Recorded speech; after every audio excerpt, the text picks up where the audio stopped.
রান্না করতে গিয়ে এই মহিলা একটা অদ্ভুত জিনিস খেয়াল করল।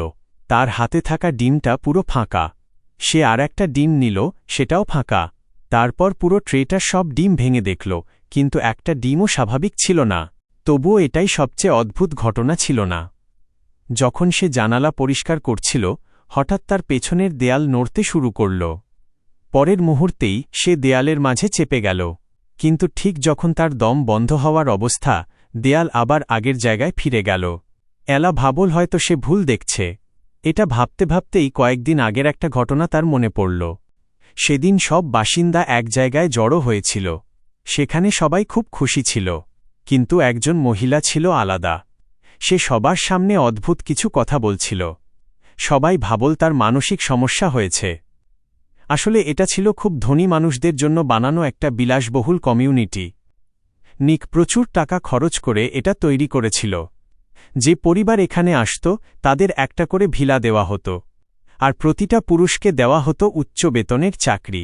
কিন্তু এর বদলে নিকের একটা শর্ত ছিল, সব পুরুষকে তার কোম্পানিতে যোগ দিতে হবে, আর প্রতিদিন হেডকোয়ার্টারে গিয়ে কাজ করতে হবে। মহিলারা প্রতিদিন স্বামীদের কাজে যেতে দেখত, তারপর বাড়ির কাজ করত, এরপর একসাথে যোগব্যায়াম করত।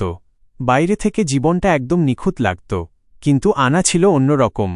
সে নিয়ম ভেঙে নিজের ছেলেকে নিয়ে মরুভূমি পার হওয়ার চেষ্টা করেছে, কিন্তু নিরাপত্তা রক্ষীরা তাকে ঘিরে ফেলে, আর ততক্ষণে তার ছেলে হঠাৎ উধাও হয়ে যায়।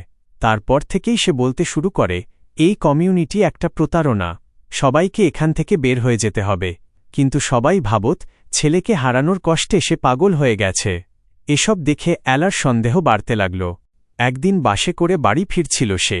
বাসটা যখন মরুভূমির কাছে পৌঁছাতে যাচ্ছিল, হঠাৎ সে একটা বিমান দুর্ঘটনা দেখতে পেল। এলা আহতদের বাঁচাতে ড্রাইভারকে থামতে বলল, কিন্তু ড্রাইভার খুব ভয় পেয়ে গেল, কারণ ওই এলাকা নিষিদ্ধ ছিল। শেষ পর্যন্ত এলা একাই নেমে গেল। মানুষ বাঁচাতে মরুভূমির ভেতরে ঢুকে পড়ল। কিছুক্ষণ পর সে বুঝল সে দুর্ঘটনার জায়গায় পৌঁছে গেছে, কিন্তু সেখানে কোনো ধ্বংসাবশেষই নেই। সে অনেকক্ষণ হাঁটল। শেষে সে দূরে তার স্বামীর কর্মস্থল দেখতে পেল। সাহায্য চাইতে সে উপরে উঠে গেল, কিন্তু সামনে যা দেখল তা দেখে সে হতবাক হয়ে গেল।